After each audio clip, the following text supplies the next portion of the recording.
नमस्कार जय जगन्नाथ। आज हेउची मे मास 29 तारिख शुक्रवार। चलंतु जानी नवा आज दिनर केतोटी गुरुत्वपूर्ण टॉप न्यूज अपडेट। प्रथम अपडेट तातीरू मिलिबो आश्वस्ति। जून 10 तारिखरु 12 तारिख भितरे ओडिशा छुई पारे मौसुमी। भीषण गरम प्रकोपरु मिलिबो आश्वस्ति। जून प्रथम सप्ताह बेलकू राज्य रे प्राक मौसुमी वर्षा आरंभ होई पारे। विशेष करी उपकूल ओडिशा रे प्राक मौसुमी वर्षा जगू पाग बदलिबो एवं तापमात्रा कमिबो। अन्य पक्षरे मौसुमी ओडिशा को जून 10 तारिखरु 12 तारिख सुधा आसीपारे, जहाँकि स्वाभाविक किंबा सामान्य आगुआ होई पारे बोली कृषि पाणीपाग विशारद प्रोफेसर सुरेंद्रनाथ पशुपालक पूर्वानुमान करिसंती। परवर्ती खबर शुभेन्दु सरकार को बड़ निष्पत्ति। एबे 5 टंकारे मिलिबो भात एवं माछ। ओडिशा भली कोलकाता रे मिलिबो 5 टंकिया मिल। हेले भात डालमा नुहे बरम भात एवं माछ मिलिबो।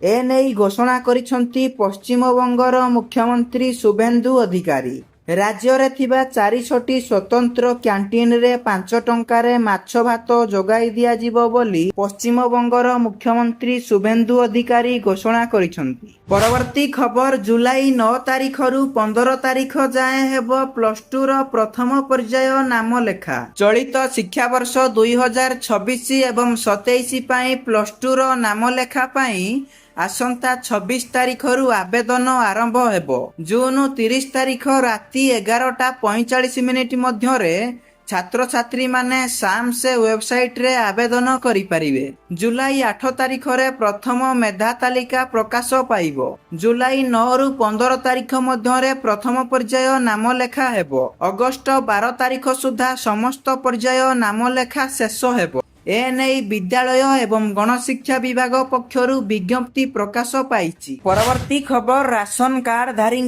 केंद्र सरकार बड़ घोषणा। प्रधानमंत्री नरेंद्र मोदी अध्यक्षता रे अनुष्ठित केंद्र कैबिनेट बैठक रे एक गुरुत्वपूर्ण निष्पत्ति निया जाइछि। एही निष्पत्ति सीधा सड़क 80 कोटी राशन ग्रहणकारी को प्रभावित करिवो। केंद्र सरकार सार्थक पीडीएस योजना आरंभ करिसंती। एही संपूर्ण योजना रे प्राय 25,530 कोटी खर्च हेबो एवं एही अर्थपूर्ण पीडीएस योजना रे 3टी परिवर्तन करा जाइछि। प्रथमटी होउछि भारतीय खाद्य निगम गोदामरु जिला ब्लॉक एवं शेषरे राशन दुकान को शस्य परिवहन करिबारे राज्य सरकार गुड़िक आर्थिक असुविधार सम्मुखीन हेउथिले।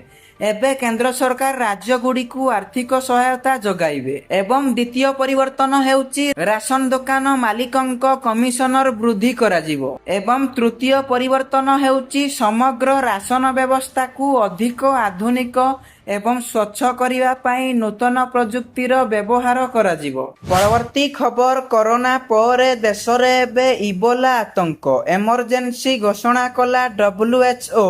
भारत रे हेबो लॉकडाउन। केंद्र स्वास्थ्य मंत्रालयर वरिष्ठ अधिकारी मानक सह एक गुरुत्वपूर्ण बैठक करी देश रे इबोला भाइरस रो प्रतिरोध एवं जरूरीकालीन प्रतिक्रिया व्यवस्थार समीक्षा करा जाइछि। केंद्र स्वास्थ्य मंत्री जेपी नड्डा निर्देशाक्रमे स्वास्थ्य सचिव विभिन्न मंत्रालय एवं संपृक्त एजेंसी गुड़िकर अधिकारी मानक सह आलोचना करिसंती। एहा सह देशर समस्त विमान बंदर एवं सीमांत प्रवेश पथ गुड़िकर स्क्रीनिंग एवं सतर्कता व्यवस्था को संपूर्ण अलर्ट मोड रे रखिबाकू निर्देश दिया जाइछि।